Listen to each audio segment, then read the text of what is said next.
Hola amigos y bienvenidos a Invictus, tu canal de psicología y motivación. En el día de hoy, exploraremos la regla 6 del libro 12 reglas para vivir, de Jordan Peterson. Antes de criticar a alguien, asegúrate de tener tu vida en perfecto orden. Lo que plantea Peterson en esta regla es tomar responsabilidad por tus acciones, trabajar en mejorar tu propia situación y ser consciente de tus propias deficiencias antes de señalarlas de los demás. La premisa básica es que si no tienes tu vida en orden, tus críticas pueden carecer de fundamentos o credibilidad y podrían ser contraproducentes para ti y para los demás. Peterson sugiere que la crítica constructiva y efectiva comienza con la autorreflexión y el mejoramiento personal, lo cual permite abordar los problemas externos de manera más efectiva y genuina. Al iniciar este capítulo, plantea un ejemplo algo particular, que tiene que ver con un hombre que en 2012 disparó a 20 niños y 6 trabajadores de la escuela primaria Sandy Hook, en Connecticut, al igual que cita otros 2 ejemplos de casos similares de otros años y lugares de Estados Unidos. Luego agrega que todos estos individuos sanguinarios tenían un problema con la realidad y lo sentían con una profunda intensidad religiosa, que las personas con este perfil que creen que no merece la pena luchar por la raza humana y que la misma solo merece la muerte, tienen una visión del mismo ser como algo injusto, cruel y corrupto, y del ser humano en particular como objeto de desprecio, y que se designan a sí mismos jueces supremos de la realidad y la condenan como algo defectuoso. Son los críticos definitivos. Para este tipo de sujetos, el mundo de la experiencia es insuficiente y perverso, así que todo puede irse al infierno. Pero ¿qué ocurre cuando alguien llega a pensar de esta forma? Una gran obra alemana, el Fausto de Goethe, se ocupa de este tema. El personaje principal, un estudioso llamado Fausto, vende su alma inmortal al diablo, Mefistófeles. A cambio, recibe todo lo que desee mientras aún esté en la tierra. En la obra de Goethe, el diablo aparece como el eterno adversario del ser. Las personas piensan a menudo como Mefistófeles, si bien raramente ejecutan tales pensamientos, con la brutalidad de los asesinos que llevaron a cabo las matanzas en los colegios de Estados Unidos. Cada vez que sufrimos la injusticia, ya sea real o imaginada, cada vez que nos enfrentamos a una tragedia o somos víctimas de las maquinaciones de otros, cada vez que sentimos el horror y el dolor de nuestras limitaciones, aparentemente arbitrarias, surge de entre las tinieblas la vil tentación de cuestionar el ser y maldecirlo. ¿Por qué tienen que sufrir tanto las personas inocentes? Y en todo caso, ¿qué clase de planeta sangriento y horrible es este? En verdad la vida es muy dura. Todo el mundo está destinado al dolor y programado para la destrucción. En ocasiones, el sufrimiento es un claro resultado de un error personal, como la ceguera deliberada, las malas decisiones o la crueldad. En tales casos, cuando parece que se trata de un castigo que alguien se inflige a sí mismo, puede incluso resultar justo. Se puede pensar que a la gente le acaba correspondiendo lo que se merece, lo cual, de todas formas, incluso cuando es cierto, tampoco proporciona mucho consuelo. A veces, si el que sufre modificara su comportamiento, su vida se desarrollaría de forma menos trágica. Pero la capacidad de control de los humanos es limitada y todos tendemos a la desesperación, a la enfermedad, a la vejez y a la muerte. En resumidas cuentas, no parece que seamos los arquitectos de nuestra propia fragilidad. Entonces, ¿de quién es la culpa? Las personas que están muy enfermas, o, peor todavía, que tienen un hijo enfermo, inevitablemente acabarán por hacerse esta pregunta, sean creyentes o no. Lo mismo le pasará a alguien que se vea atrapado en algún tipo de enorme engranaje burocrático, en una inspección de Hacienda, o en un pleito o un divorcio interminable. Y no son solo los que sufren de forma más manifiesta, los que se sienten atormentados por la necesidad de culpar a alguien o a algo, por el intolerable estado en el que se encuentra su ser. Los asesinos de hoy nos dicen lo mismo con sus propias palabras, y ¿quién puede negar que nos encontramos ante el gusano que se esconde en el corazón de la manzana? Pero no queremos escuchar, porque la verdad resulta demasiado dolorosa. Puede que un hombre religioso llegue a agitar el puño desesperado ante la aparente injusticia y ceguera de Dios. Hasta el propio Jesucristo, según cuenta la historia, se sintió abandonado en la cruz. Un individuo más agnóstico o ateo culpará al destino, o reflexionará con amargura acerca de la brutalidad de la fortuna. A la gente le suceden cosas verdaderamente horribles, así que no es de extrañar que busquen venganza. En tales condiciones parece incluso una necesidad moral. ¿Y cómo diferenciar la venganza y una petición de justicia? Tras experimentar una atrocidad desgarradora, ¿acaso el perdón no es sino una forma de cobardía, una muestra de falta de voluntad? Este tipo de preguntas me atormentan, pero hay gente que supera pasados horribles y consigue hacer el bien en vez del mal, por mucho que este tipo de logros nos pueda resultar sobrehumano. He conocido a personas que fueron capaces de hacerlo. Pienso en un hombre, un gran artista, que sobrevivió a una escuela de maltrato en las instituciones que lo forjaron desde niño. En este caso, fue internado a sus tiernos 5 años, después de un largo paso por el hospital donde se lo había tenido que tratar simultáneamente de sarampión, paperas y varicela. Incapaz de adaptarse a los modos y formas de la escuela, deliberadamente aislado de su familia, víctima de abusos, muerto de hambre y atormentado, cuando salió era un joven furioso y desgarrado. Se hizo entonces mucho daño con drogas, alcohol y otras formas de comportamiento autodestructivo. Odiaba a todo el mundo, hasta al mismo Dios y al cruel destino. Pero supo poner fin a todo esto. Dejó de beber y dejó de odiar, si bien es un sentimiento que lo alcanza hasta hoy a ráfagas. Revitalizó la cultura artística de su tradición nativa y formó a jóvenes para que siguieran sus pasos.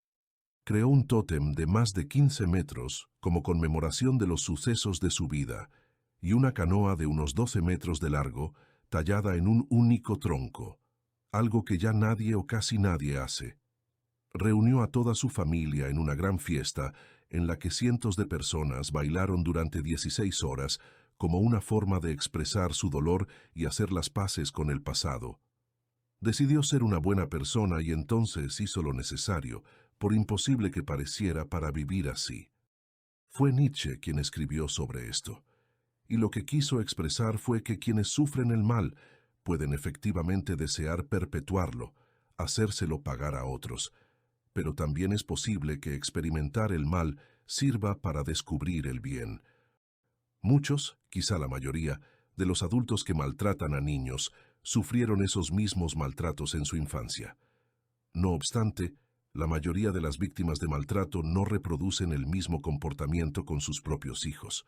El poeta angloamericano Eliot lo explicó en su obra teatral, El cóctel. Uno de sus personajes es una mujer que lo está pasando mal y que describe a un psiquiatra su profunda infelicidad. Dice esperar que todo su sufrimiento sea culpa suya, lo que sorprende al psiquiatra, que le pregunta por qué. Ella responde que se trata de algo sobre lo que ha pensado largo y tendido hasta llegar a la siguiente conclusión. Si es culpa suya, entonces puede que sea capaz de hacer algo al respecto. Por el contrario, si es culpa de Dios, es decir, si la realidad es así de perversa, si se conjura para hacer de ella un ser miserable, entonces está condenada. Aunque es incapaz de cambiar la estructura de la propia realidad, sí podría cambiar su propia vida. Se trata de una decisión de enfoque. Así es la vida. Construimos estructuras para vivir. Construimos familias, estados y países. Sintetizamos los principios sobre los que reposan esas estructuras y formulamos sistemas de creencias. En un principio ocupamos esas estructuras y creencias como Adán y Eva en el paraíso, pero el triunfo hace que nos confiemos y dejemos de prestar atención. Dejamos de valorar lo que tenemos y nos volvemos laxos. Dejamos de advertir que las cosas van cambiando, que la corrupción se está instalando. Y entonces todo se viene abajo. ¿Es culpa de la realidad? ¿O de Dios? ¿O bien las cosas se vienen abajo porque no les hemos prestado la atención suficiente? Si estás sufriendo, no pasa nada, porque es lo normal, La gente vive marcada por sus limitaciones y la vida es trágica. En todo caso, si tu sufrimiento es razonable y estás empezando a corromperte, ya tienes algo en lo que pensar. Limpia tu vida. Valora tus circunstancias. Empieza por lo más pequeño. ¿Has sacado verdadero partido a las oportunidades que se te han ofrecido? ¿Estás dándolo todo en tu carrera, en tu trabajo, o bien estás dejando que la amargura y el resentimiento te retengan, te hundan? ¿Has hecho las paces con tu hermano? ¿Estás tratando a tu mujer y a tus hijos con dignidad y respeto? ¿Tienes hábitos que están destruyendo tu salud y tu bienestar? ¿Estás asumiendo verdaderamente tus responsabilidades? ¿Has dicho a tus amigos y familiares lo que tenías que decirles? Hay cosas que podrías hacer, que sabes que podrías hacer, que servirían para mejorar lo que te rodea. ¿Has limpiado tu vida? Si la respuesta es no, aquí hay algo que puedes probar. Deja de hacer las cosas que sabes que están mal. Empieza hoy mismo. No pierdas tiempo preguntándote cómo sabes que lo que haces está mal, si de verdad sabes que es así. Una pregunta inoportuna puede confundir en vez de aclarar, además de evitar que pases a la acción. Puedes saber que algo está mal o bien sin necesidad de saber por qué. Todo tu ser puede decirte algo que no estás en condiciones de explicar o articular. Las personas son demasiado complejas para conocerse completamente, y todos llevamos en nuestro interior una sabiduría que no podemos entender. Por tanto, no dudes en parar en cuanto tengas la más mínima conciencia de que deberías hacerlo. Deja de comportarte de esa forma particular tan lamentable. Deja de decir esas cosas que te debilitan y te avergüenzan y di solo aquello que te haga más fuerte. Haz solo aquello de lo que puedas hablar con orgullo. Puedes juzgar con tus propios criterios y confiar en ti mismo como guía. No es necesario comulgar con ningún tipo de comportamiento externo o arbitrario. Sin embargo, no deberías despreciar las normas que te transmite tu cultura, porque la vida es corta y no tienes tiempo para descubrirlo todo tú solo. La sabiduría del pasado se conquistó con grandes esfuerzos, así que tus difuntos ancestros puede que tengan algo útil que decirte. No culpes al capitalismo, a la izquierda radical, a la maldad de tus enemigos. No reorganices todo el país hasta que hayas puesto en orden tu propia experiencia. Sé un poco humilde. Si no puedes imponer la paz en tu propia casa, ¿cómo esperas dirigir toda una ciudad? Deja que tu propia alma te guíe y mira lo que ocurre a medida que pasan los días y las semanas. En el trabajo empezarás a decir lo que piensas de verdad. Vas a empezar a decirle a tu mujer, o a tu marido, o a tus hijos, o a tus padres, lo que de verdad quieres y necesitas. Cuando sepas que te has dejado algo por hacer, intervendrás para subsanar esa omisión. Tu cabeza se aclarará a medida que dejes de llenarla de mentiras. Tu experiencia mejorará a medida que dejes de distorsionarla con acciones impostadas. Entonces comenzarás a descubrir cosas nuevas y más sutiles que estás haciendo mal.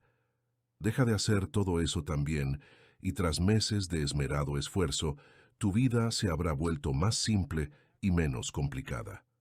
Te harás más fuerte, perderás tu amargura y avanzarás con confianza hacia el futuro. Dejarás de complicarte la vida de forma innecesaria y te quedarás simplemente con las auténticas tragedias de la vida, las que son inevitables, pero ya no te enfrentarás a ellas desde la amargura y el engaño.